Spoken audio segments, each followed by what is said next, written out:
Everyone should have a story to tell. So a couple hundred years ago, let me roll up these windows. A couple hundred years ago in England, if you were seen to be in public hurrying down the street, it would be taken as a sign of hubris.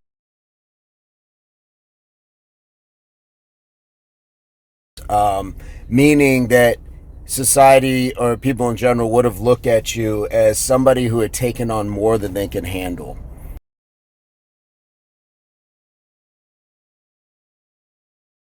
There's something to be said about that, and I know a lot of people are going to say, well, that wasn't America and that was a long time ago, but we take so many lessons from people who came before us as it is. The language we speak, the laws that we abide by, some of those are just as old as that practice may have been. There's just something to be said about taking on what you can handle.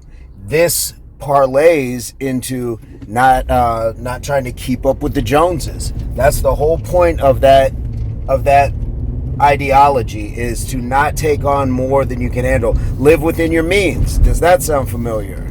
All of those things are really saying the same thing. This life is beautiful. Just don't jam pack it with the things that are going to cause you to have that sort of panic or that sort of rush everywhere, because they're just talking about walking down the street quickly.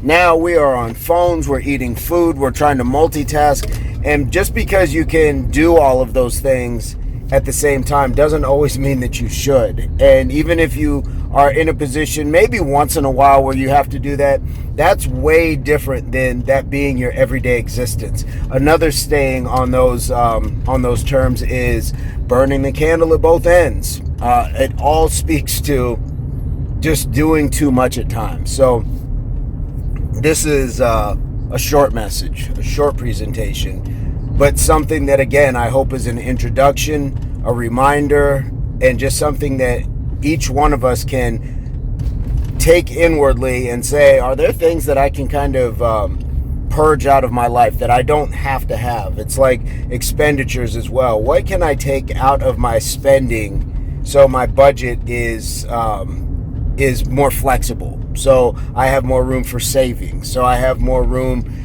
to be able to do the things that I would enjoy, rather than being a prisoner to these luxuries. We call these things luxuries: cars, cable packages, entertainment, you name it.